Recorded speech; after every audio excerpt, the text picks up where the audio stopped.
actually. Okay. So you should have gotten an email, actually several emails with the blog for the course. I think I mentioned in the email that I don't use Blackboard. My Blackboard is not even active. My Brooklyn College Blackboard has me down there as a student, so I can't really I can't post stuff.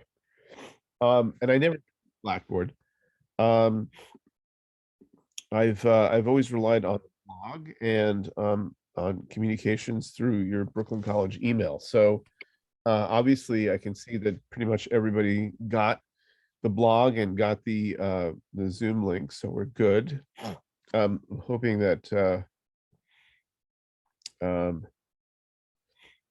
that everyone pops in for at least a little while tonight.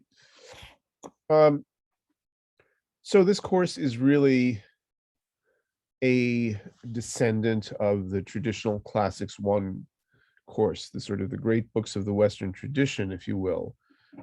It is, of course, highly political in that sense. What constitutes greatness? Why are we limited to the Western tradition? These are questions that are very pertinent and could potentially take us a whole course to answer. The way I like to sort of look at this course is that it is a grounding in literature, and it will help you. It will help you make sense of literature in the European tradition after Homer. I mean, after Homer, after the Greeks and the Romans. We begin the class with the Iliad, an epic poem, which formed the basis of Greek education, and we end the class with the Aeneid. Really, after the Aeneid, we take a couple of quick looks at some biographies of the Roman emperors, but we really round off the course with the death of Virgil, which would be the year 19 BCE. So the course spans about 1500 years of Mediterranean civilization, if you will, or some of Western Mediterranean civilization. And the books that we read really constitute one great conversation within themselves. The reason I say that is because they were the fundamental parts of Greek and Roman education. And so a literate person would have been conversant with all of the works. At the time, let's say, of Virgil. Virgil, of course, knew his Homer and knew everything that came between Homer and his own day.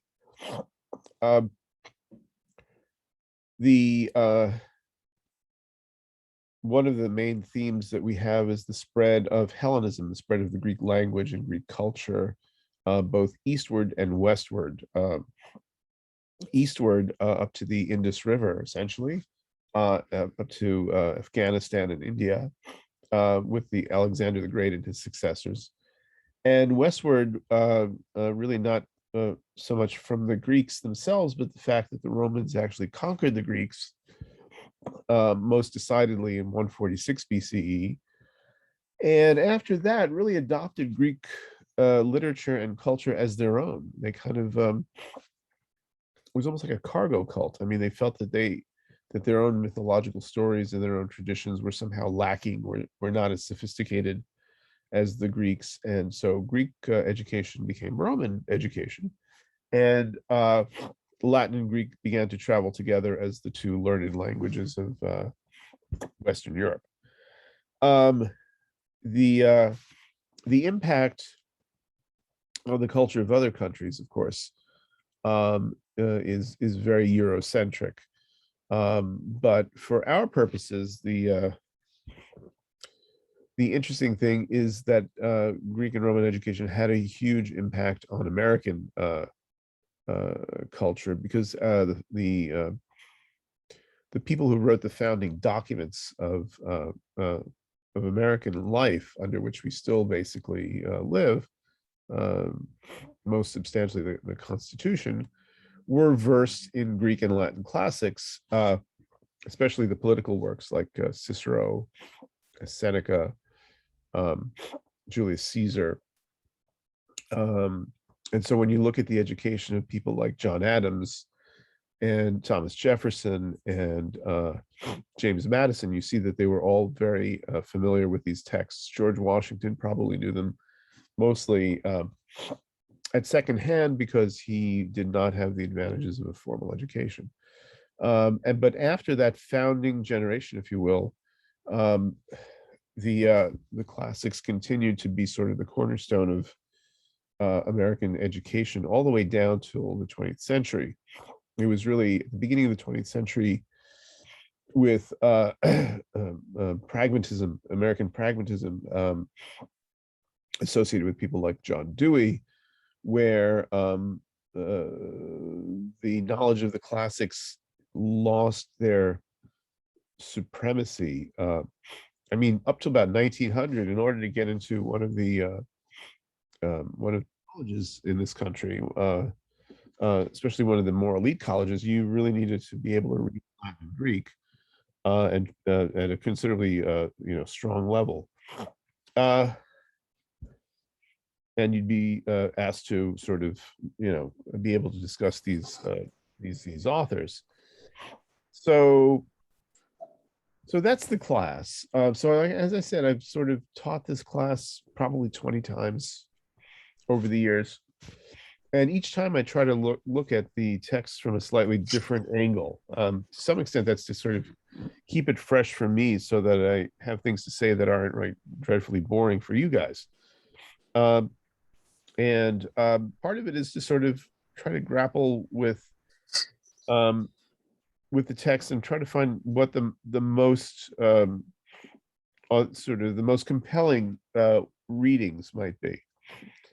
So I decided that for this course, we were going to be thinking about the notion of narcissism and the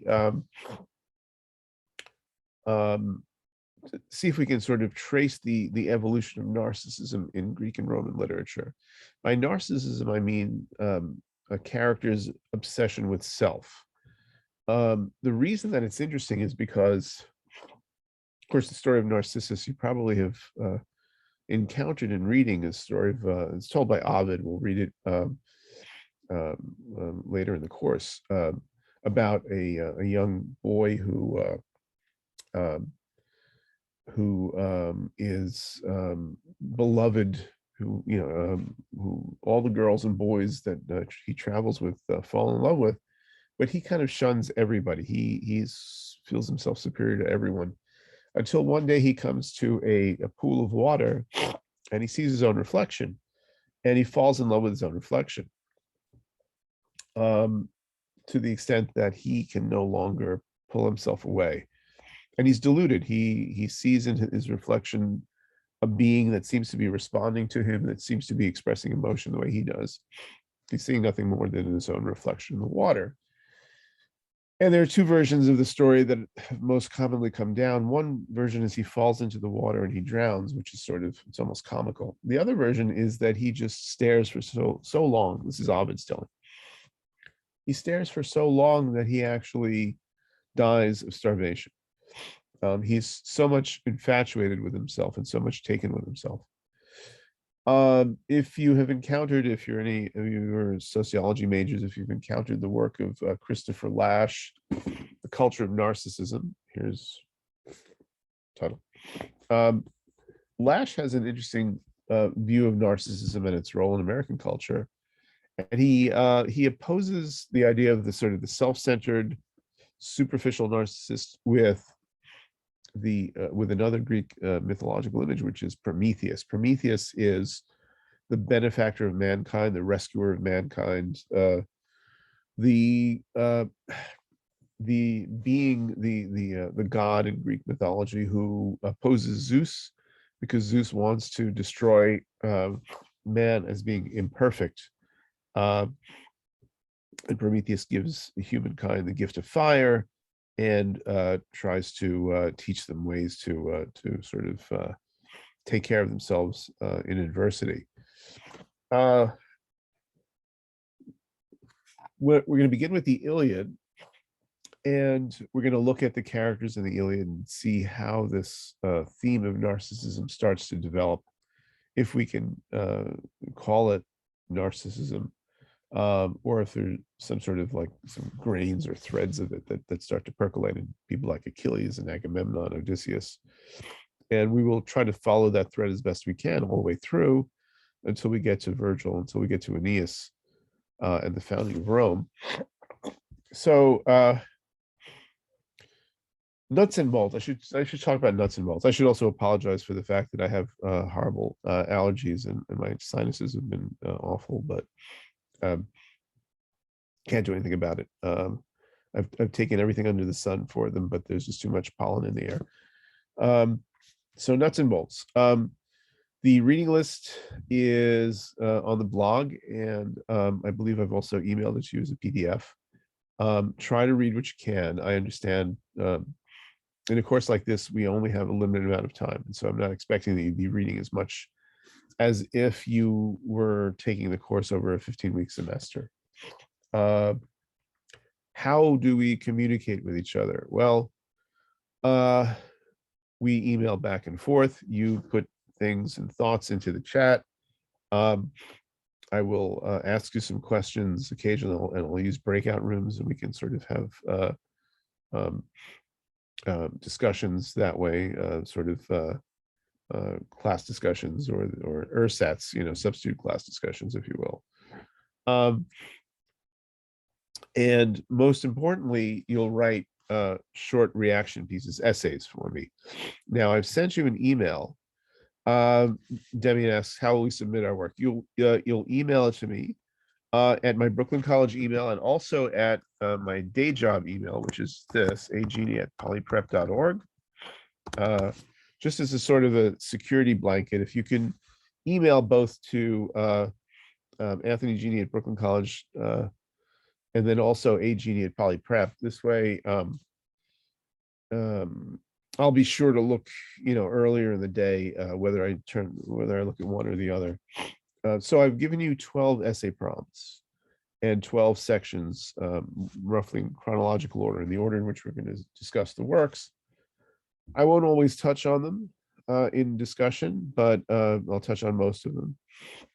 So what I want you to do over the course of the next few weeks is to read the selections and send me an essay, about a page and a half, let's say. Try to send them as you do them so that I don't get backlogged, because I'll want to turn around and get the grades in pretty quickly. There's not a whole lot of time between the end of the semester and the time the grades have to get in, so it would be better for me to have most of the essays read by then. Basically, the 12 essays will make up your grade. Will make up 96 points out of the grade, and then I'm going to give you a 4-point quiz that'll be a Google form that I'll send out in early July.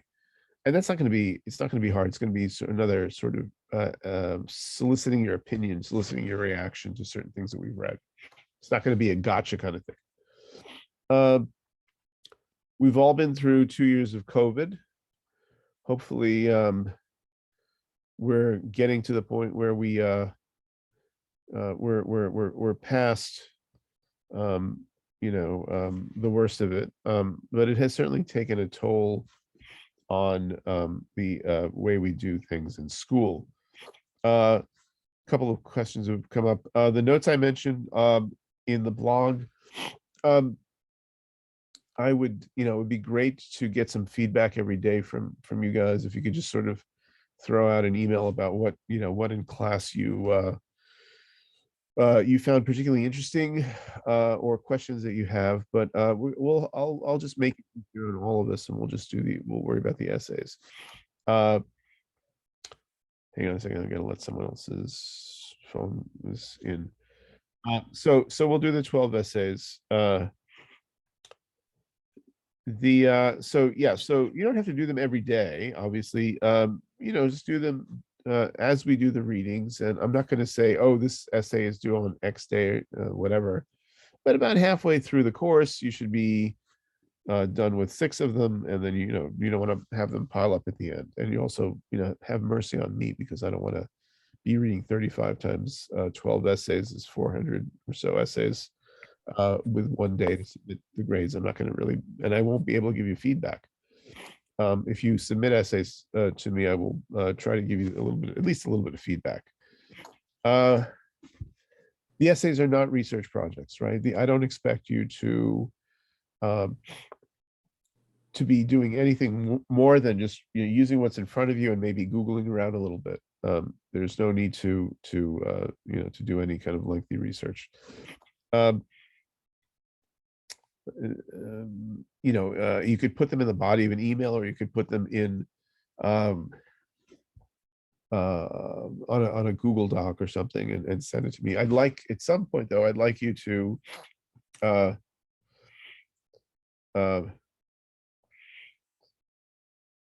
yeah, it should be about a page and a half. I was actually looking at 2 different sort of formats there when I said, so what's a page? 300 words. So if the essay is 450 words, roughly, we'll say that as a guideline. I expect you to write what your answer to the question that's presented in front of each selection, and it'll basically be largely it'll be based on your opinion, your reaction to the piece. A couple of them will be you can double space is fine, whatever you usually do. I mean, but the important thing for me is that at the end of the day, at the end of the course, that you put them all together. So if you're creating the essays in like a Google Doc, let's say, and you want to sort of send me pieces of them, right, every so often, that's great. And at the end, just submit them all again so that they're all in one place, so that I can print them out and put them aside and say, okay, so this is the work that you did. You can you don't have to combine the notes and the essays. Just you could do the essays sort of discretely, 12 different essays, and you can just email me the notes separately, as you find things of interest. So what else can we say about nuts and bolts? There's really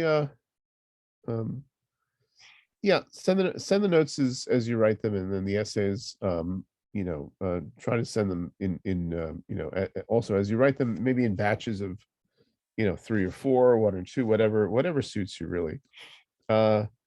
I see a hand up, but I can't tell who it is. Whoever it is that has their hand up, if you want to unmute to ask the question. How's everything, Professor? Yeah, I don't mean to Go ahead. to interrupt, but I think I need a little more clarity. Sure. As far as the coursework for the essays. Yeah. I saw on the blog website that, for instance, it's expected that we read the Iliad. It says 5 meetings. Read books 1, 6, 7, 16, 18, 22, and 24. Yeah. So we're doing that in class, and we're writing a response to each of those books. No. The writing you can take completely from the PDF, the 24-page PDF that I sent you. Okay, yeah. We will be discussing. I will be hopping around in those books. That's kind of a pacing, just sort of a pacing for both of us. I don't expect you to read all of those books of the Iliad. Each book is about 600 or 700 lines. All I can say is do the best you can. So my question is, well, what is it that we're? Because I checked the PDF. Yeah. That you sent. Yeah. Maybe I have to recheck it. But okay, no, never mind. So when you see, you'll see a question and you'll see a bunch of text.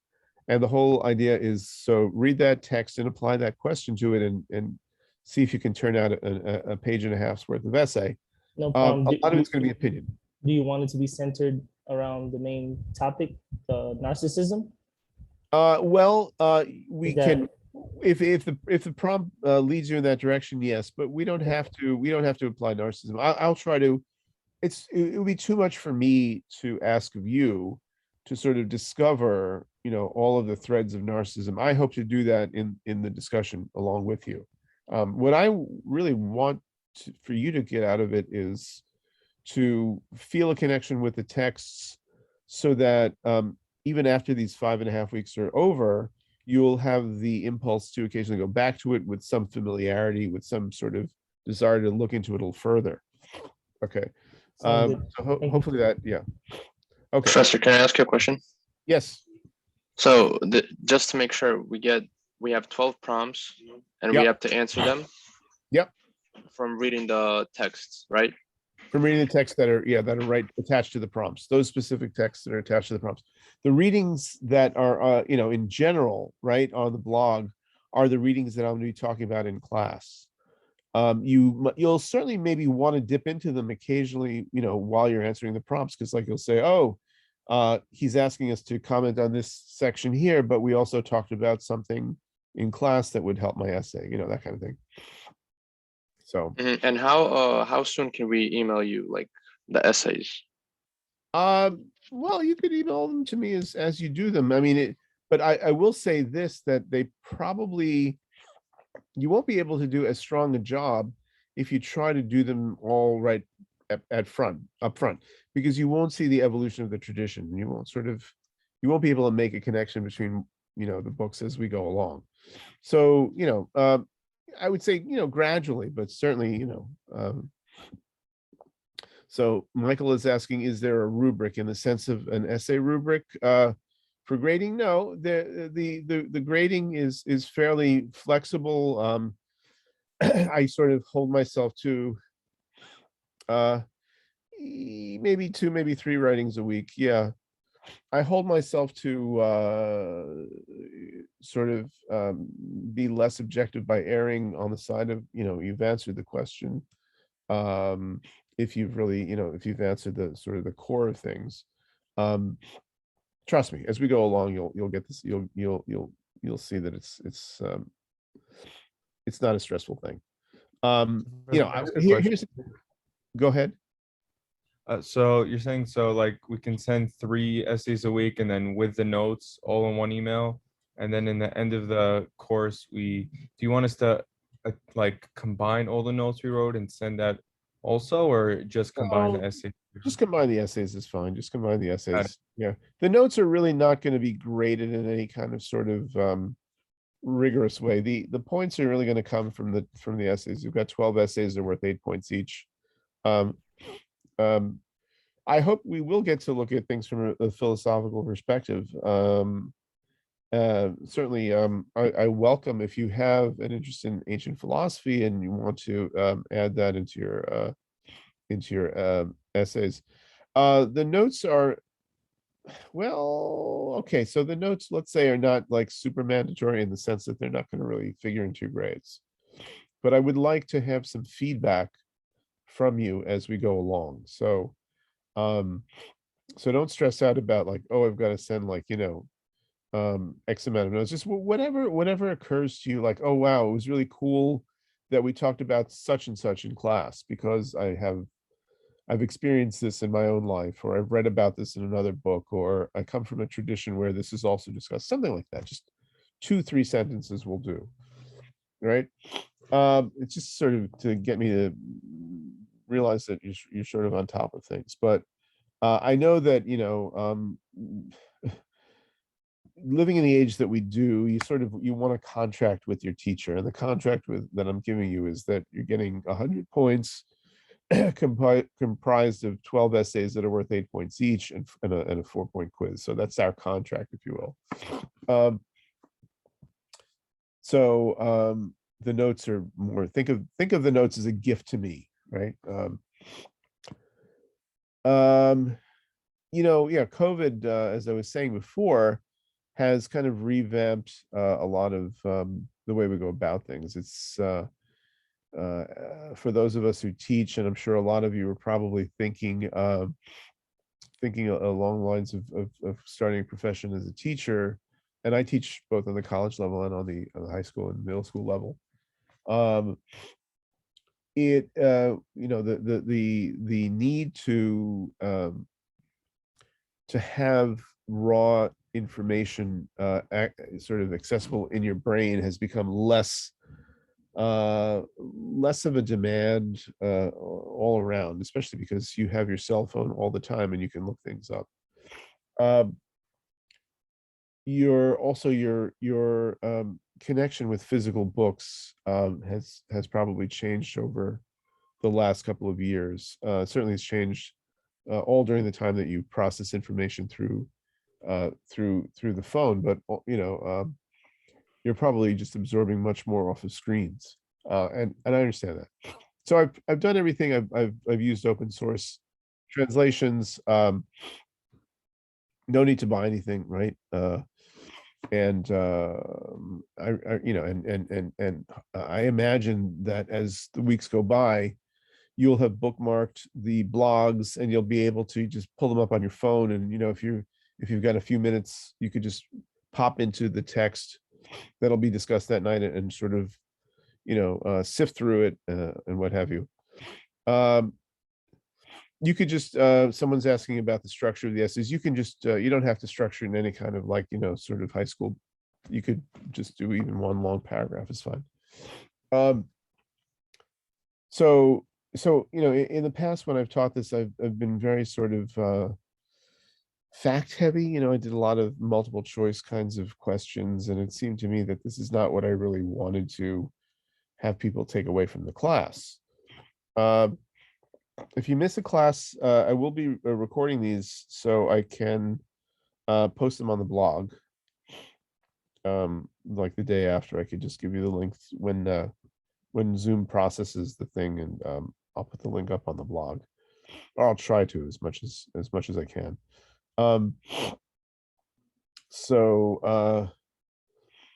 Professor, yes. Can you talk about the quiz that we're going to have in the end? The quiz is just 4 points. It's going to be a kind of a asking you to sort of synthesize some of the ideas that have come up in all of the works in the readings that we've done. So it's going to again be sort of a reaction thing. It's not going to be like do you know these facts kind of thing. Okay. Okay. Okay. All right. So if we're all good, I'd like to sort of begin digging into our text, digging into Homer's Iliad, book 1. I also think it's probably appropriate, since we've got a 2-hour class, that we have a break in between. So I'm thinking of a 5 or 10 minute break between the hours. So when we get to 9 o'clock, we'll have a little break, okay? Let me just call out the attendance now for those who I have not seen pop in. Shijie Tan, are you here? Tan? Okay, Rachel Twachi? If you're here, just sort of ping in on the or just unmute. Jerron Wills. Okay. Patrick Richardson. Just let me know, just unmute. Yasmin Nieves. Yasmin? No. Okay. Brian Morales, you popped in. You asked me a question before you're here. Peter Mangjaladze? Peter Mangjaladze not here. Okay. I have to do this attendance because the registrar wants to know if you've attended in the first couple of weeks. Yemisrach Abera, no. Isabel Anshundia? Here. Good. Okay, thank you, Isabel. I think I went through everybody. Everybody else who is here, I have checked you off as you popped into the room. Andrea Safre? Here. Here, Andrea, I don't think you're not on my official list. So you're gonna have to keep sort of tabs on that. Did you enroll late? No. No? All right, you didn't pop up on the registrar's list, so we got to look into that. Okay.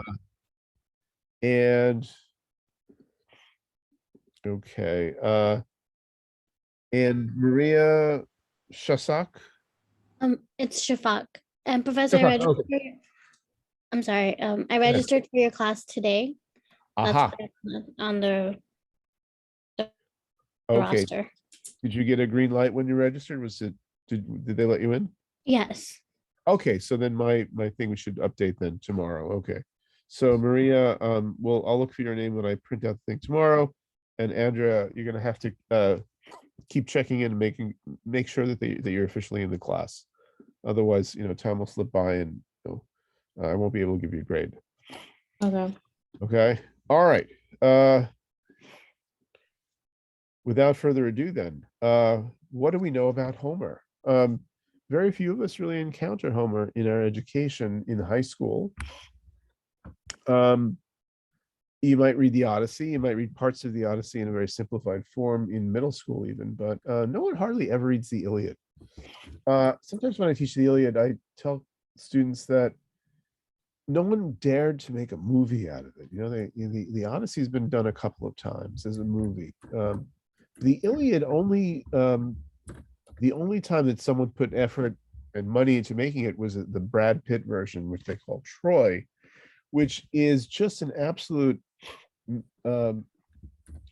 it's a hack job of a movie. I mean, there are bits of the Iliad in there. Certainly the characters are there, but the characters are misconstrued and they chop everything up and they really try to Americanize it. They try to make it into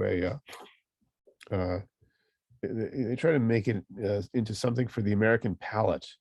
Ludmilla's asking, did I get you on the attendance? I believe I did, but I can sort of double check.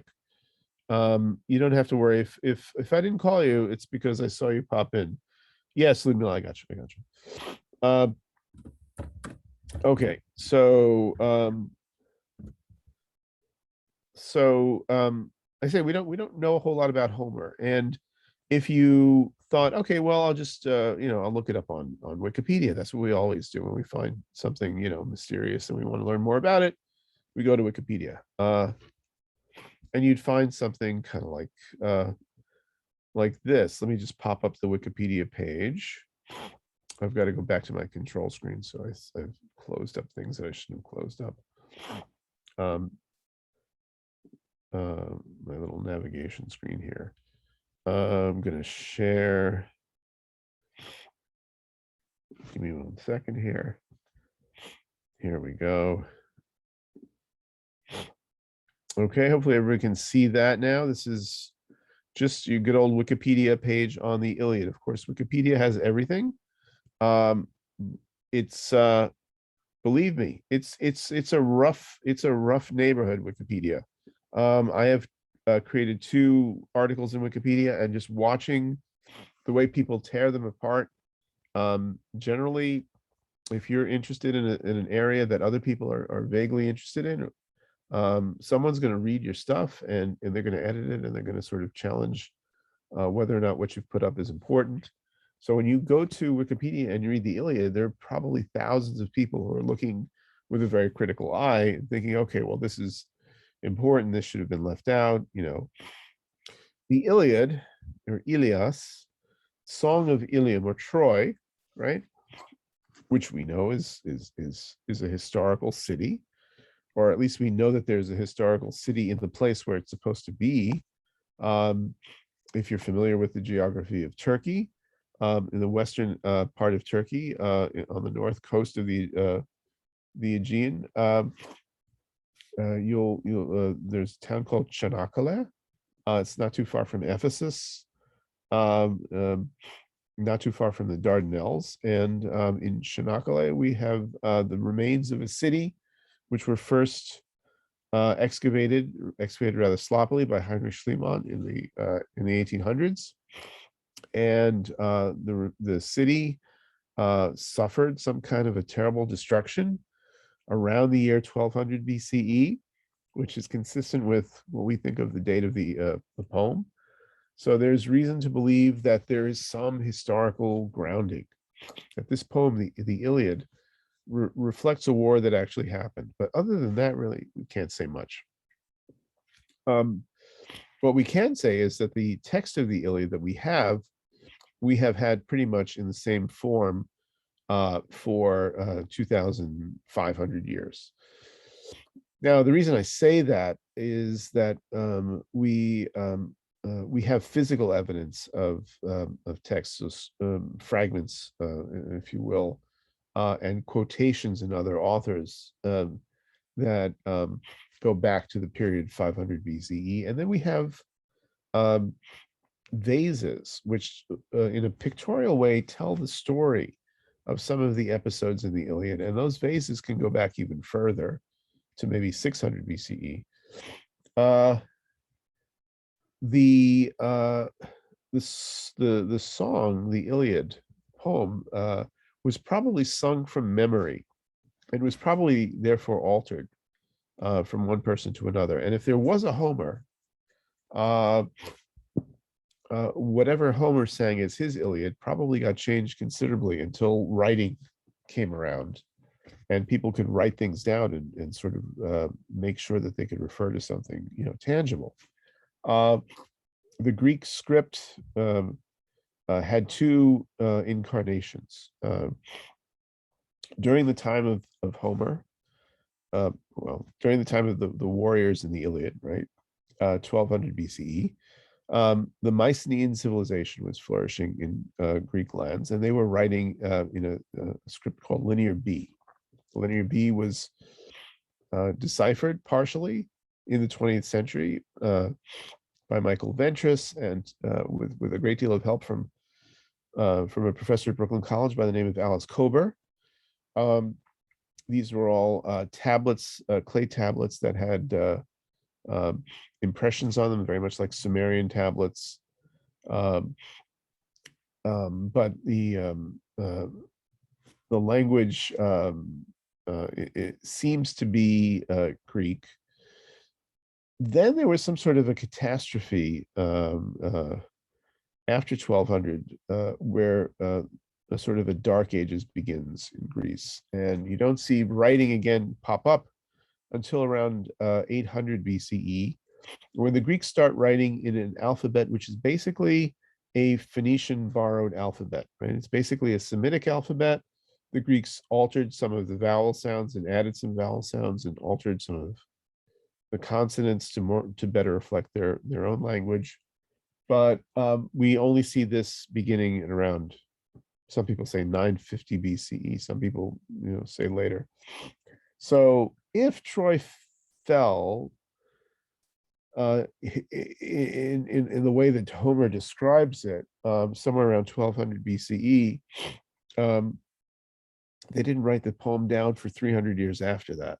And then the poem would have changed until the Athenians established an official text. And they did this for the sake of their festivals, the Panathenaic Games, where they would have competitions on reciting Homer. So if you want to have like a competition in recitation, you have to have some official text that you can refer to, like everybody can sort of agree on what's supposed to be said. So that brings us to about 550 BCE. So 400 years or 300 years, like 1200 to 900 or so BCE, 300 years or so of the poem being sung without being written down. And then the poem being written down, but not officially written down for another 400 or so years. Obviously the text must have had some, must have gone through some changes, right? It's very, very unlikely that we have exactly the words that would have come out of the first singer's mouth. The fact that these long poems can be remembered and sung seems like an extraordinary feat, but a scholar by the name of Milman Parry in the 1920s recorded some Serbian epics, and these epics were equally long and complex. And he found that the poets were able, the guslars were able to recite the stories of these battles because they used repetitive language, they used formulas, they used ways of describing heroes, let's say, in the story that were always the same. So it fit their metrical pattern. So we have this poem, all right. We don't know, again, we don't know much about the author. We know that the poem begins in the middle of things. It begins in the 10-year war to sack Troy, and we know that there are two great armies. One army is under the control of Agamemnon, who is the king of Mycenae, and they're there as a sort of a coalition because they're trying to get back Agamemnon's brother's wife, right? Agamemnon's brother is Menelaus, and his wife is Helen, the queen of Sparta. And Helen was abducted by Paris, or Alexander, his other name, Paris, or Alexander, who was one of the younger sons of King Priam of Troy. So this technically begins the war. And we begin with in book one with a sort of a strife that happens on the Greek side of things during the war. Why did the Greeks all together decide that they had to prosecute this war? Why did they? Yes, Paris. Alexander is another name for Paris, but don't think of Alexander the Great. This is Alexandros just means protector of men or warder off of men. So it's a pretty common Greek name.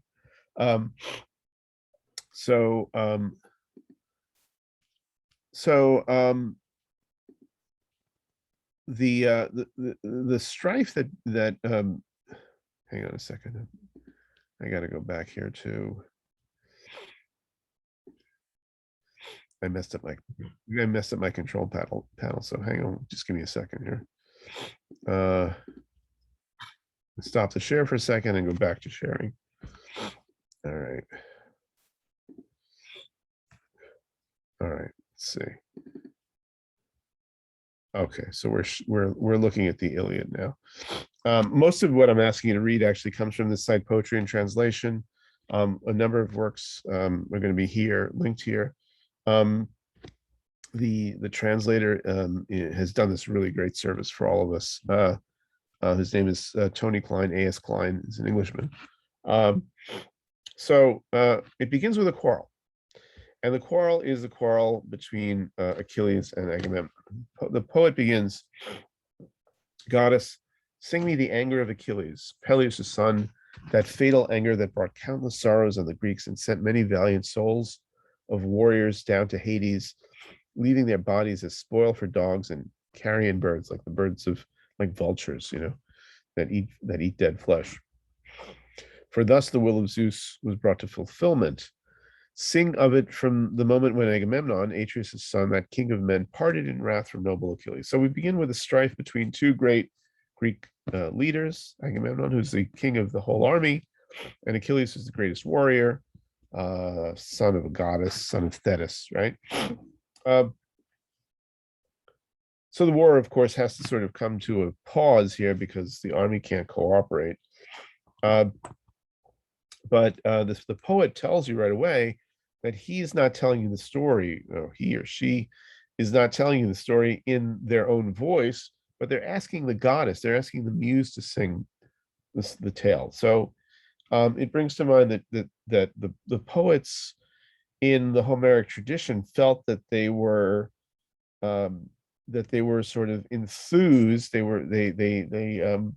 They had a kind of a spiritual connection to some of the divinities that were allowing the song to flow through them. So they didn't really take personal responsibility for what they were singing. They said, "This is a song that's coming to me." If you read Plato's dialogue called the Ion, Socrates talks to this reciter of Homeric poetry, this guy by the name of Ion, who makes his living going around from town to town reciting poetry. And Socrates asks him about what he's singing about. And the guy, he knows how to recite beautifully and accurately, but he has no idea really of what the poem is about. So there's a big separation, even in Greek tradition, between what is said and what is meant, right? So the first scene is this quarrel. Which of the gods asks the poet of the muse, which of these gods set these two warriors to quarrel? It was Apollo, son of Leto and Zeus, angered by the king, who brought an evil plague on the army so that the men were dying. For the son of Atreus, that's Agamemnon, had dishonored Chryses the priest. He it was, Chryses that is, who came to the fast, swift Achaean ships, Achaeans, Greeks. Right? You sort of have to get used to the fact that Homer likes to use these names, these metaphors for the same people. So Achaeans are always Greeks, Danaans are always Trojans, etc. So Chryses, the priest of Apollo, who lives somewhere around Troy, came to the Greeks to free his daughter, bringing a wealth of ransom, and carrying a golden staff adorned with the ribbons of far-striking Apollo. And he called out to the Achaeans, the Greeks, and above all to the two leaders of the armies, those two sons of Atreus, Agamemnon and Menelaus. He said, Atreides, sons of Atreus, and all you bronze-greaved Achaeans. When you say Achaeans, you have an epithet for them. They wear these sort of shin protectors, greaves, right, made of bronze. Why do they always have to be called bronze-greaved Achaeans? Well, that's one of the formulas. That's one of the ways that Homer uses a standard adjective to sort of help him get the poem going, to help him keep the rhythm, right? So the priest Chryses says, may the gods who live on Olympus grant you to sack Priam's city. May they grant you the success that you're looking for in this war, and to sail back home in safety. But please take this ransom and free my darling child. Show reverence for Zeus's son, far-striking Apollo. So you have a priest, Chryses, who comes to the Greek camp, and the Greeks are the enemy. But he is confident, because he's a priest, he's carrying the symbols of Apollo. He's confident that he's not going to be dismissed or roughed up by the Greeks because they respect his priesthood. Also, he is the priest of Apollo, and the Greeks also worship Apollo. So this brings you to thinking, well, does that mean that the Trojans have the same culture as the Greeks? Do they have the same religion, same gods? And the answer is basically yes. In the Iliad, they do. So how is it that the city in Asia Minor, the city in Turkey, right, the coast of Turkey, would have been pretty much the same kind of city as a city on the mainland? It was definitely a Greek-influenced city, or maybe a Greek-founded city, right? Priam and his ancestors maybe migrated from Greece. They certainly, the heroes seem to speak Greek. There's like, in other words, in Homer, there's no difficulty in communication between the two sides of the army. You know, Priam and his sons can speak to the Greek commanders easily, and they can be understood. This is the issue, though, that Priam's army consists of people who speak lots of different languages, because apparently, while he is an important king, he has created an alliance of local peoples, Lydians, Phrygians, Carians, who don't speak his language, but they're connected by trade, they're connected by marriage, what have you. So he is sort of an overlord of all of this very diverse population. And Homer tells us this every once in a while by saying that they can't, you know, the army can't really understand each other. They sound sort of like, you know, like birds chattering. They each have to listen to their respective leaders. Whereas on the Greek side, even though the Greeks are politically very divided, and each king, if you will, Odysseus, Nestor, all of these different kings from their separate regions have brought their own armies, still they speak the same language. And to some extent, they're tied together by bonds of family and marriage, what have you. But there's sort of a cohesion in terms of language on the Greek side that you don't see as much on the Trojan side.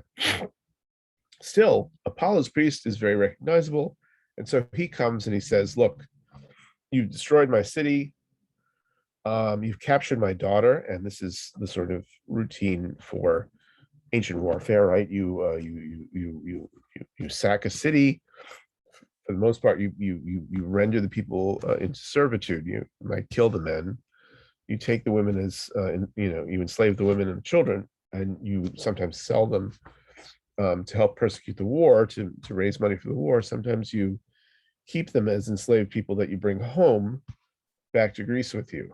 So Chryses' daughter has met this terrible fate. She's been captured, and custom dictates that if you want to ransom your child or your loved one, you should be allowed the opportunity to do that. You bring money to the person who has captured your child or your loved one, and you say, is this enough? Will this make you happy? Because clearly that person is going to sell your loved one into slavery somewhere else. So if you just give them the money, you sort of buy back the person. You've kind of done you've done for them what they wanted to have happen to the person to begin with. So so the priest comes and brings all this money, gold, silver, what have you, and he says to Apollo, he says to Agamemnon, look, you captured my daughter. It's fine with me if you are actually successful in destroying the city, but just give me the girl back. Here's this money, right? And the rest of the Achaeans, the army, right, shouted in agreement. They were all happy that that the girl could be released, because Agamemnon would be happy. It's sort of a glorious thing. They wanted the priest to be respected and the ransom to be taken, but this troubled the heart of Agamemnon, son of Atreus, and he dismissed the priest harshly, and he dealt with him sternly. He said, old man, don't let me catch you loitering by the hollow ships today, and don't be back later, lest your staff and the gods' ribbons fail to protect you. Her I shall not free. Old age will claim her first, far from her own country, in Argos, my home, where she can tend the loom and share my bed. Away now, don't provoke me if you'd like to leave safely. So Agamemnon is of an opposite opinion from the army, right? Agamemnon wants to keep this girl, right? But the way he says that he wants to do it is rather harsh. He says, I'm going to make her free. I'm going to make her a slave, and actually a sexual slave. She's going back to Argos in Greece, right? With me. Argos is the region in Greece where Mycenae, where his city is situated. So the army is surprised by this, of course. And the old man is terrified because he didn't expect this.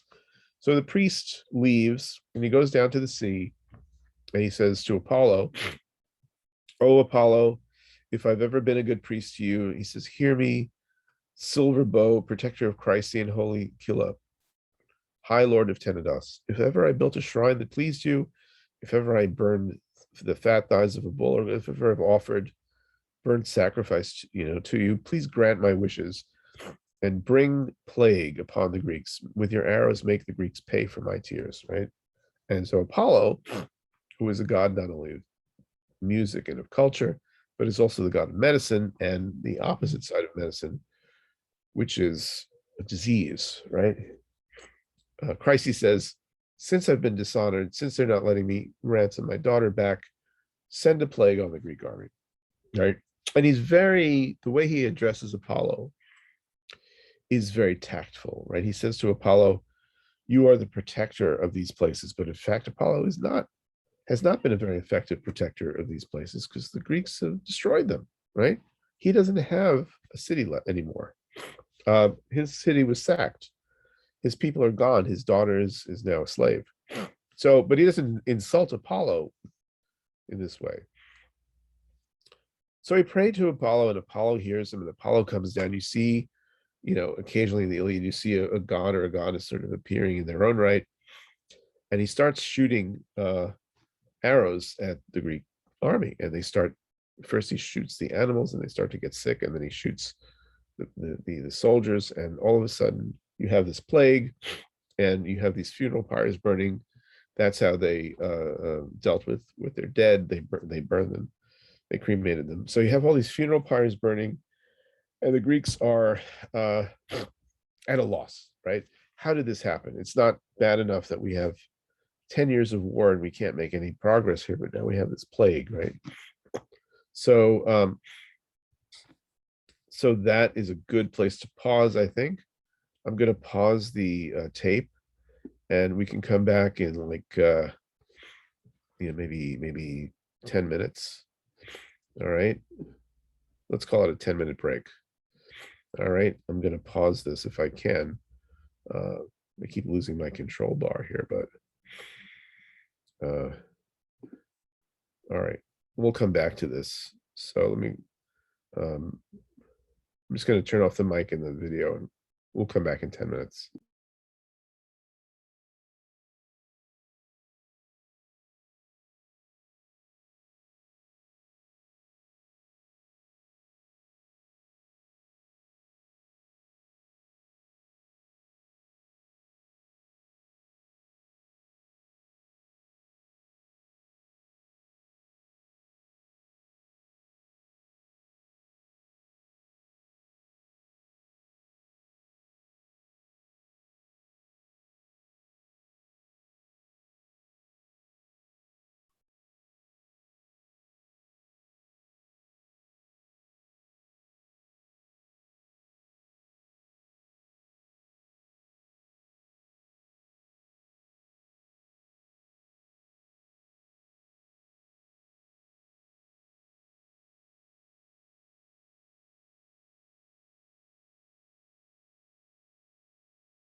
Okay, we'll give people a little time to get back.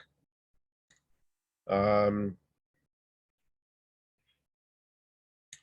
I'd like to do at some point is to try the breakout room function. So I'm going to read a little bit more, and then I will pose a question to you and ask you to think about it in the breakout room and come back with a bit of an answer. It's about 9:12, so we can start again. Make sure that the recording is still on. Yeah. Okay. Professor, you gotta take Zyrtec, man. I I have think I have really bad allergies. I took one Zyrtec and I'm good. I've got Zyrtec at night and Claritin in the morning, and it's still not doing it for me. Man. It's tough. It's tough. But thank you. Thanks for the suggestion. But we're picking up here. Let me share the screen once again. Still early in book one, Achilles and Calchas. Now, who is this Calchas guy? Calchas is a prophet. He's a priest. Armies generally travel with chaplains and religious people of various sorts, and this is the main priest who's traveling with the Greek army. He's skilled in the arts of reading the bird signs, like looking at the birds in the sky and how they're flying.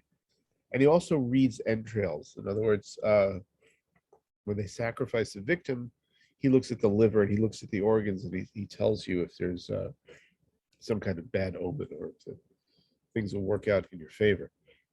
So for 9 days, Apollo's arrows fell on the army. And on the 10th day, Achilles, his heart stirred by the goddess wide-armed Hera, called them to the place of assembly. She, showing, feeling awful, pitting the Greeks, the Danaans, whose deaths she witnessed.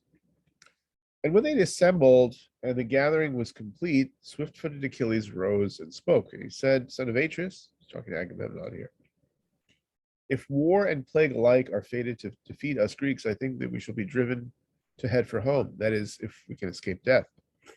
But why not consult some priest, some prophet, some interpreter of dreams? Since dreams come from Zeus as well, but one who could tell us why Phoebus Apollo should show such anger to us. Perhaps because of some broken vow. Perhaps we promised to do something for Apollo and we didn't do it. Or some missed sacrifice, in the hopes that the gods might accept succulent lambs or unmarked goats and choose to avert our ruin. So meeting Achilles for the first time, very respectful, right? He addresses Agamemnon as, as if Agamemnon is in fact the king. And he says, why don't we just do what custom dictates? We ask a priest, see if we can figure out why Apollo is angry. Make a sacrifice to Apollo. Nothing out of order here, right? Sat down again. And Calchas gets up. Calchas, son of Thestor, rose to his feet, peerless among prophets, among Argives. He's no equal, right? Who knew all things past and all things to come and all things present, who through the gift of prophecy given to him by Phoebus Apollo, so he's Apollo's priest also, had guided the Greek fleet to Ilium. He was the priest who told them what they had to do to make the gods happy, so that the Greek boats could come to Troy. He, Calchas, with virtuous intent, spoke to the gathering, saying, Achilles, God beloved, you ask that I explain far-striking Apollo's anger. Well, I will. But take thought and swear to me that you'll be ready to defend me with your strength and your word. For I believe that I'll anger a man who rules the Argives in his might, whom all the Achaeans obey. For a king in his anger crushes a lesser man. Even if he swallows his anger for a while, he will nurse resentment until he chooses to repay. Consider then if you can keep me safe. So Calchas, you see, is willing to help, but he also he's already figured out what the problem is. He knows why Apollo's angry. And he doesn't want to be frank and upfront about it because he's afraid that Agamemnon will get back at him. So he alludes to Agamemnon. He says, oh, the person who is the greatest king. Of course, everybody knows who we're talking about. He's talking about Agamemnon. So he says to Achilles, You got to protect me, Calchas says, right? I'm just a priest. You're a warrior. You have to protect me because if I open my mouth, I'm going to be insulting. I'm going to be angering Agamemnon. Puts Achilles in a bad spot. He wants to save the army. He wants to get to the truth, but he's got to go up against Agamemnon. So swift-footed Achilles spoke in reply. He says, "Courage, and say out what truth you know. For by God, beloved Apollo, to whom you pray, whose utterances you grant to the Danaans, you interpret Apollo's words to us. Nobody will lay a hand on you beside the hollow ships, no Greek, while I live and see the earth, not even if it's Agamemnon, you mean, who counts himself the best of the Achaeans. Euchetai Enai, he boasts that he is the best of the Achaeans, that he's the best of the Greeks. Is this an insult to Agamemnon? You could read it that way, right? Because he's not saying Agamemnon is the best of the Greeks. It says Agamemnon rates himself as the best of the Greeks. So everybody knows what trouble is brewing here, right? It's going to be a battle of wills between Achilles and Agamemnon. Then the peerless seer, Calchas, took heart, and he spoke to them, saying, "Nope, not for a broken vow or a misplaced sacrifice does he blame us, but because of that priest whom Agamemnon offended, refusing that ransom, refusing to free his daughter. That's why the god, the far striker, makes us suffer, and he will do so.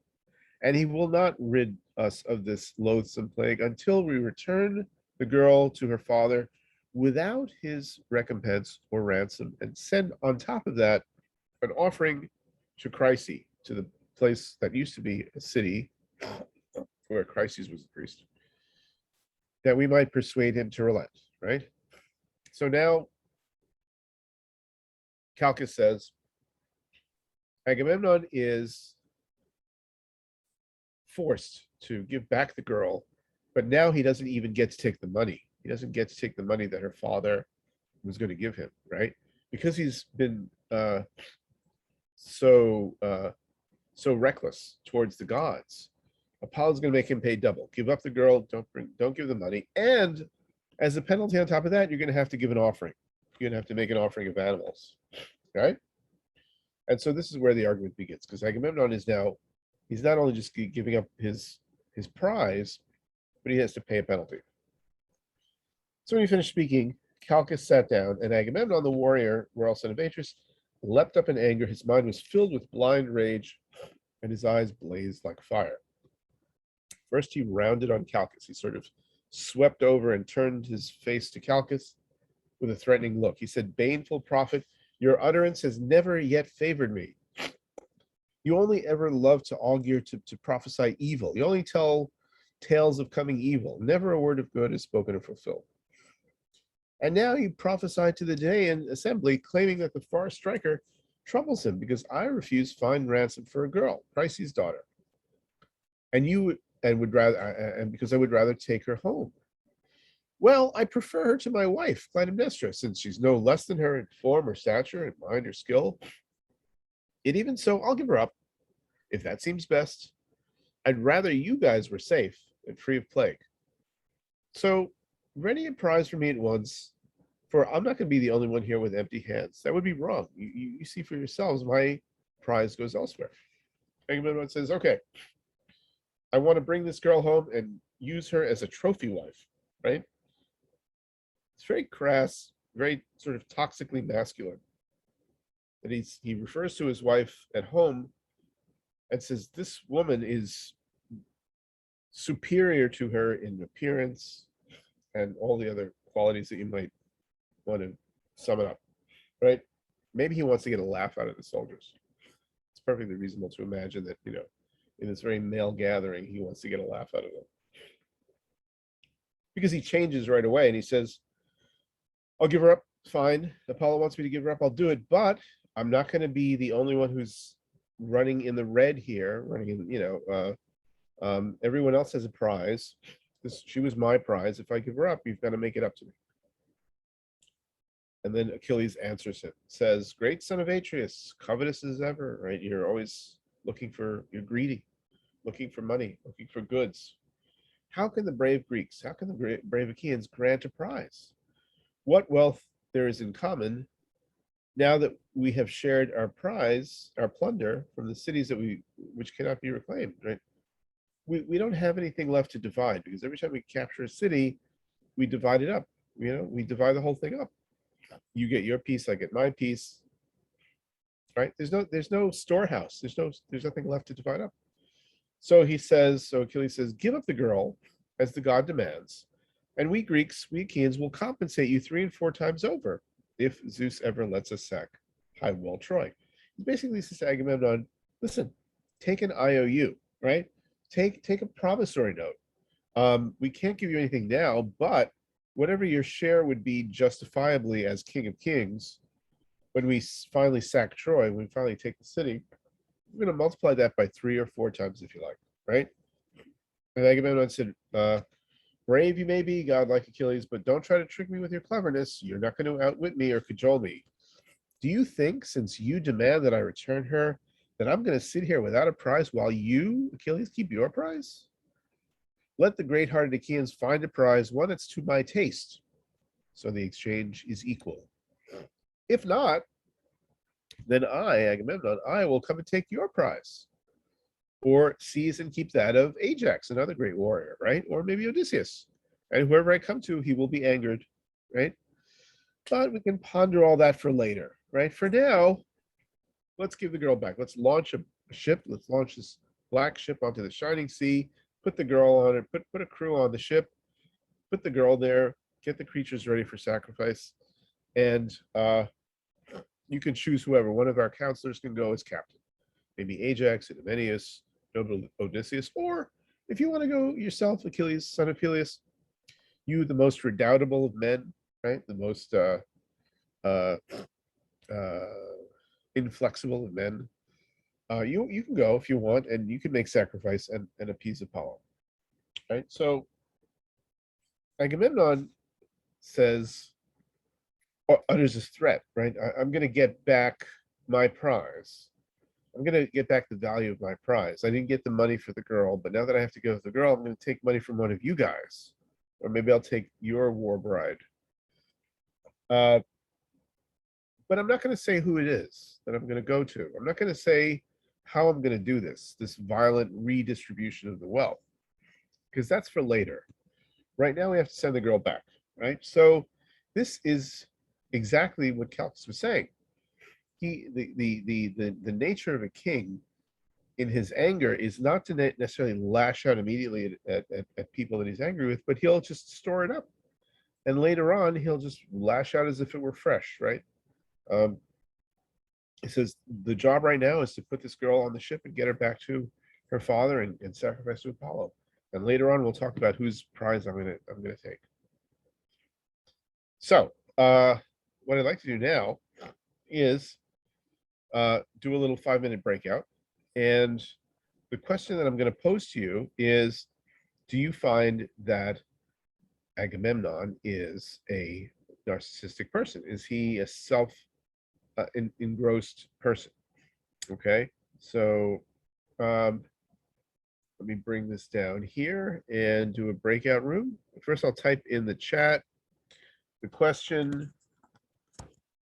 do you think Agamemnon is a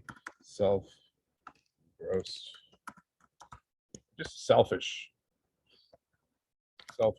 arrogant person? How about Achilles? Is he okay? And so that's the question. And let me set up these breakout rooms. Okay. 35. So I'm going to do 8, 11, 10, 9, 9, 18, 27. Okay, good. And here we go. All right, so we'll do this for about 5-ish minutes. Off we go.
So, Professor, we're finished with the discussion, right? The groups. Yes, the room is going to close in just 30 seconds. They have a 60-second timer. Oh, okay, I see. You want to see? Never mind. Just throw out some thoughts, what people said, what they think in the chat.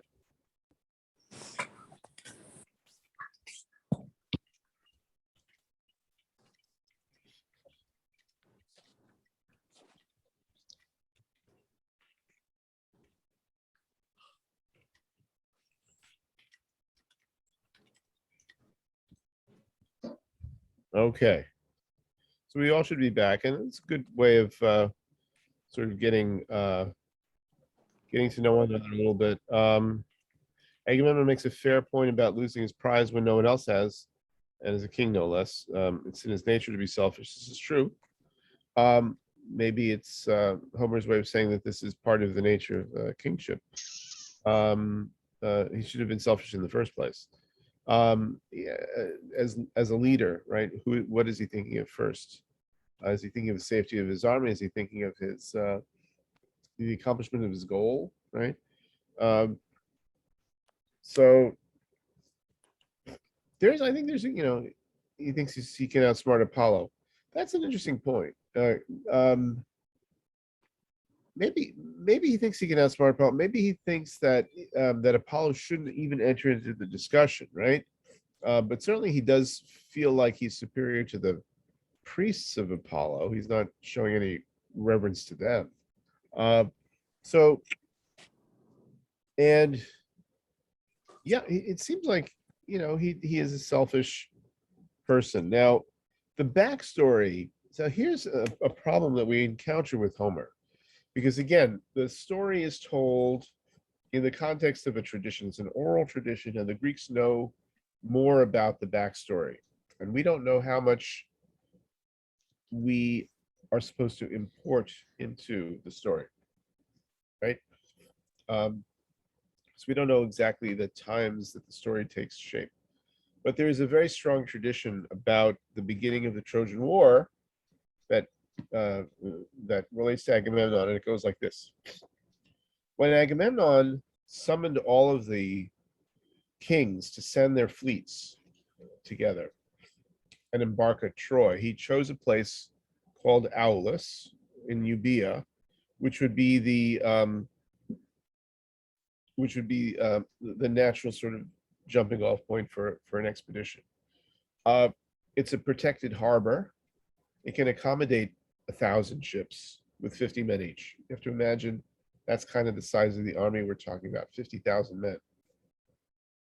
But of course, a 50,000 man army needs food, needs supplies, what have you, or navy, 50,000 man navy, fighting force. So when all of the ships are finally assembled at this place called Aulis, months have gone by. Agamemnon has had to sort of, arrange for things, administer things, amuse himself with the time, right? Months are going by. So what do kings do when they want to spend time? Basically, they hunt, right? This is always what kings do. Certainly in the European tradition, in many other traditions, they go hunting. So Agamemnon is waiting for his allies to get together, bring their ships together, and he's out hunting and he shoots a deer. And this deer, turns out, is a pet of the goddess Artemis, who is the sister of Apollo. Now, Artemis is a goddess of hunting. She's a virgin goddess. She wants absolutely nothing to do with men. She's very upset that this special deer has been killed. She says to Agamemnon, "You've killed essentially my child. This deer is like my child. And I want one of your children in return." She doesn't say this to Agamemnon directly. She says this through Calchas, the prophet, right? The prophet Calchas says to Agamemnon, "You've insulted Artemis." What Artemis does is she stops the wind from blowing, so all of the ships are stuck at Aulis. There's not enough food. They can't get enough food to survive. because it's a small place. Can't feed 50,000 people off of the local produce and the local game, the animals that you might capture. So the winds have died down and the men start getting sick, and there's actually a plague. Even before this plague in the Iliad, there was a plague at Aulis as the men are dying, as starving and dying. So Agamemnon has to ask what to do. He asks the priest, he asks Calchas. He says, Calchas, what do the gods want from us? How do we stop this plague? Calchas says, Agamemnon, you killed this deer. You killed this animal that's sacred to Artemis, like her own child, and she's asking for you to sacrifice one of your own daughters. So Agamemnon is horrified. He says, and sort of like the story of Isaac in the book of Genesis, you're asking me to sacrifice my own daughter? Calchas says, yes, you have to do it with your own hand. You have to sacrifice her at the altar as if she were a sacrificial animal, as if she were a victim. So Agamemnon is caught between having his army destroyed because of plague and malnourishment, because they can't sail away from Aulis, or doing this horrible deed of sacrificing his daughter. He comes to the conclusion that he has to sacrifice his daughter. So he tricks his wife Clytemnestra to send the girl to Aulis. He sends a messenger back home, says, send our daughter Iphigenia to Aulis, because I'm going to marry her to Achilles before we set out on this expedition. This would be a great way, a great celebration to sort of start this great war. The greatest Greek warrior, Achilles, is going to marry our daughter, who's the princess, and it'll be like a really auspicious occasion. Everybody will be happy. It'll be a good sign that things will go well during the war. He fools his wife. People bring his daughter to Aulis, and he sacrifices the girl. After the girl is sacrificed, the winds come back. The Greeks are able to sail. Artemis is appeased. But you have to imagine that Agamemnon is a ruined man, right? He has had to sacrifice his own child. He can't possibly recover from that psychologically, can he? It seems very unlikely. So when Agamemnon sees Calchas, he sees not only just the priest who is giving the Greek army this information about Chryses and Chryseis, about the girl, right? He's seeing the priest who actually told him that he had to sacrifice his own daughter. And of course, Calchas was right, because after Iphigenia, after his daughter is sacrificed, the winds come back and they go, right? So for Agamemnon, this episode of having to give up Chryseis, having to give up his war bride, is basically sort of a replay. You're asking me that I have to give this girl up again? I had to give the most precious thing that I ever had, my daughter, up once before, and now you're asking me to give this girl up, right? Clear, you can almost think of it as sort of a PTSD, as sort of a post-traumatic stress issue with Agamemnon. He's not going to be placed in the position where he's going to be asked to give up something that he feels connection with, even if it's a fairly superficial connection that he feels with this girl Chryseis. So, but he is clearly someone who is thinking that Calchas, the prophet, is never going to have anything profitable or anything beneficial to say towards him, right? And so you want to ask Homer, you want to sort of go back in history and ask Homer, are we supposed to know this? Are we supposed to know this background of the story of Iphigenia and Agamemnon's sacrifice of his own daughter? Are we supposed to know this? Because then Agamemnon looks like a very different character. He looks like a damaged, almost pitiable character, right? Rather than just sort of like an arrogant blowhard, which is what he looks like if you don't really apply the story. So after this sort of outburst by Agamemnon, Achilles then gets up and he says, with an angry look at Agamemnon, he says, why, you shameless schemer, Why should any of us Greeks leap to obey your orders or march to wage war? No quarrel with Trojan spearmen brought me here to fight. I'd have nothing against the Trojans. You brought me here to fight the Trojans. They've done me no wrong. No horse or cow of mine have they stolen, right? No, none of my crops have been ravaged in deep soil Thea, my homeland, right? Since we're separated from Troy by these mountains and the echoing sea. These Trojans have not come to take my crops or my animals or anything, right? But I'm here fighting them. Why? It's for your pleasure, you shameless cur, you shameless dog. We follow and we try to win recompense for you and your brother Menelaus from the Trojans. And you neither see nor care. You even threaten to rob me of my prize that's given by the sons of Achaea, the sons of Greece. Like, you didn't give me Briseis, you didn't give me my prize. It's the Greek army that gave me my prize. You may be the king, but it's custom and it's their vote which gave me the prize, a reward for which I labored, right? Achilles, in a way, he sort of modulates back and forth between this sort of God. Someone has asked, where were the gods when he had to sacrifice his daughter? Well, they were there. I mean, this is something that they feel, was not out of the ordinary. I mean, no one intervened, right? So Achilles modulates back and forth between the guy who feels like he's working hard. He's like, he's the guy who's working on the front lines and is not getting paid. And then at other times he seems to behave like a god who doesn't need any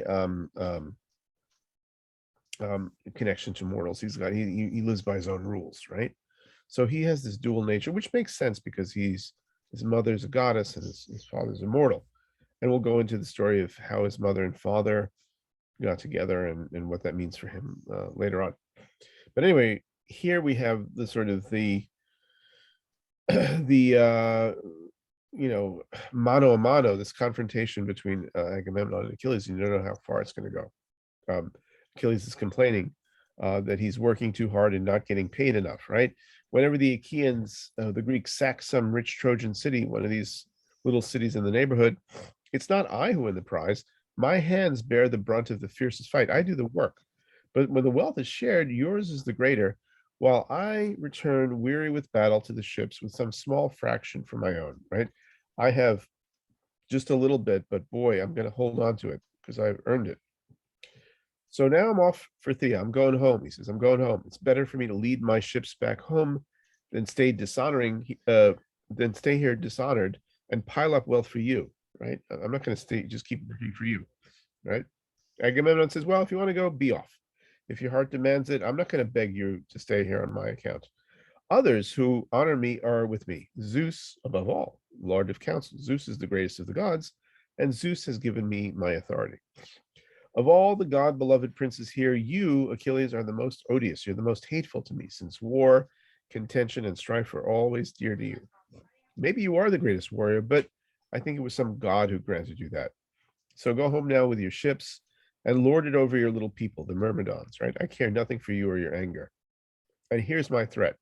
Since Apollo robs me of my prize, Chryses' daughter, a ship and crew of mine will return her, but I myself will pay a visit to your quarters, your tent, and I will take that prize of yours, fair-faced Briseis, so that you, specifically you, Achilles, will know how much my power exceeds yours, so that you'll think twice, and others will think twice before they claim to be my equals, my peers, and compare themselves to me face to face. So now Agamemnon before said, we are not, someone's got their mic on there. You want to make sure you mute. Fish. Someone's, Fish. you want to mute there. Fish. Hay con ngâu mà vợ con có gì nè. Someone is speaking Mandarin and has Anh the Huy. please mute. Okay. Nè hãy cho that. How to That's what it is. Can that person mute, please? Mấy chị. Mình mở là sao? I think you might be Oh, able to mute Shilong. I into the think person. Shilong, I Huh? think you have your mic on. Oh, okay. You have your mic on. Okay. Okay. So before Agamemnon said, I'm going to make up my loss of Chryseis by coming to one of the leaders. But now he says specifically, I'm going to make up my loss by coming to you, Achilles, right? You're the one who set this calculus into motion. You're the one who sort of annoyed me by, bringing up all of this old suffering and this old pain. And so I'm going to come to you, Achilles, and take your prize. Okay. And Achilles reverts to his sort of godlike self. It's sort of, when Aristotle has this great saying. He says, humans are political. Man is a political animal. Everything that's either above men, namely the gods, or below men, namely the beasts, don't have a political nature, but men have to deal with each other. Achilles kind of floats away. Sometimes, instead of being a human interacting with other humans, he seems to be sort of like above them. And he's about to just sort of kill Agamemnon. While Agamemnon spoke, the son of Peleus was gnawed by pain, and the heart in his shaggy breast was torn, whether he should draw the sword out of his scepter and scatter the crowd and just kill Atreus right there, kill Agamemnon, son of Atreus, right there, or perhaps curb his spirit, restrain his spirit. And he's pondering this in his mind. Should I just kill the king? And he's got his hand on his sword, and the sword is half pulled out.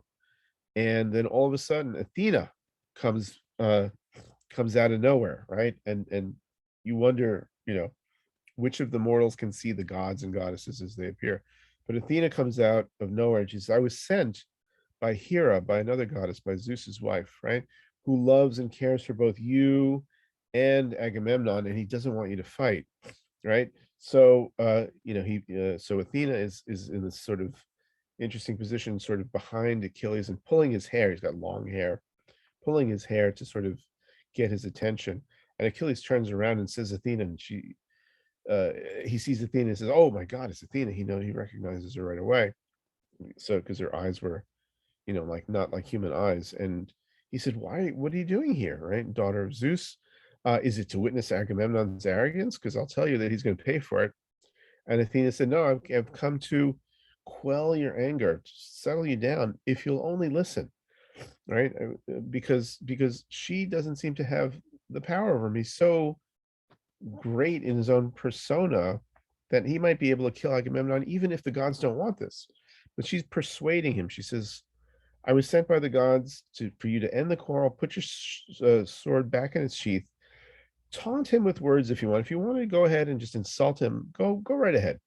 But I will prophesy this to you, that one day you'll be honored for all of the insults that he's heaping on you. But at least restrain yourself now. Don't kill him. Then swift-footed Achilles said, Goddess, a man must attend to your word no matter how great his heart's anger. That is right.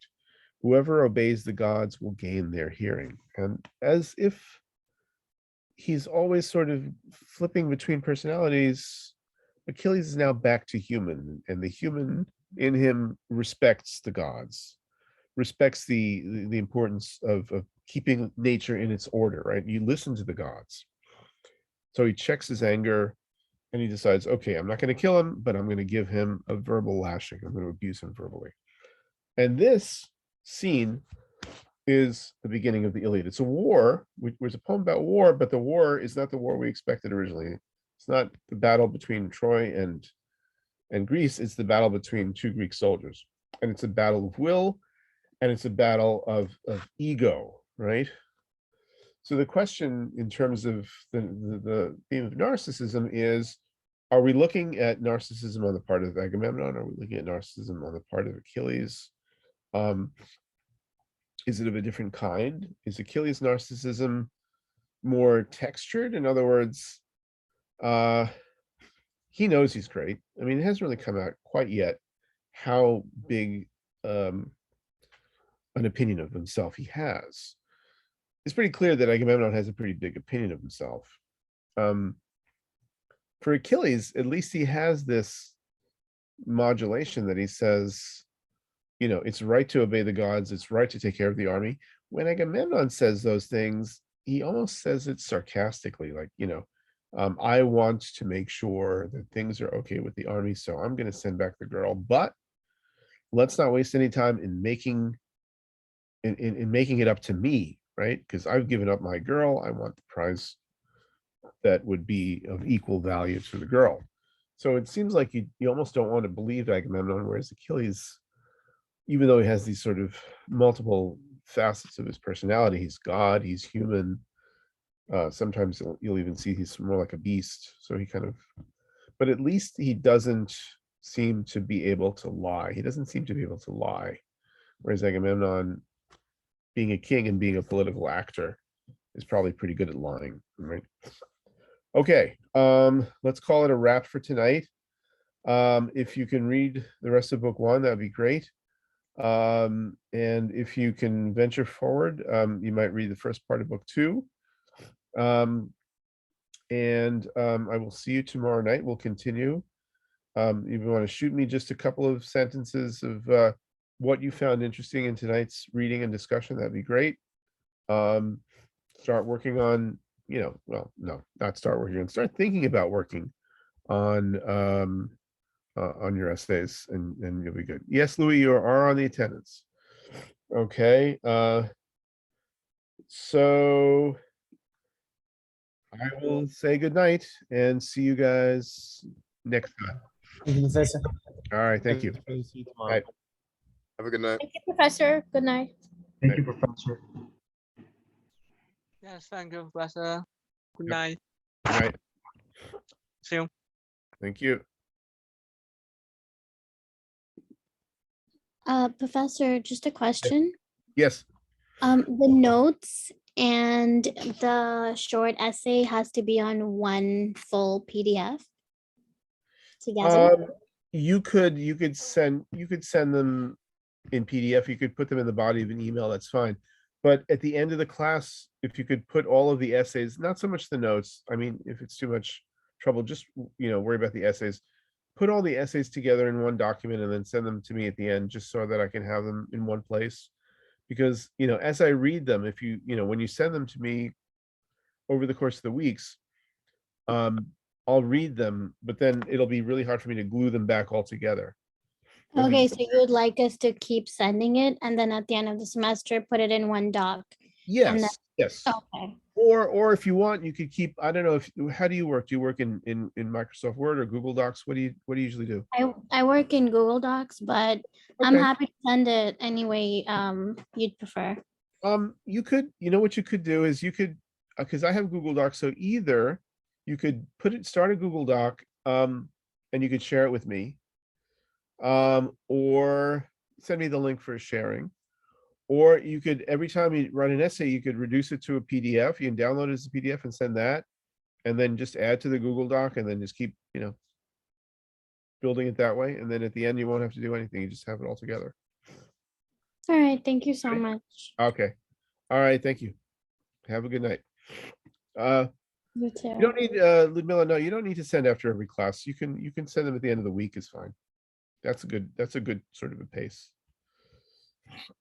Okay. All right. Good night, all. Thank you.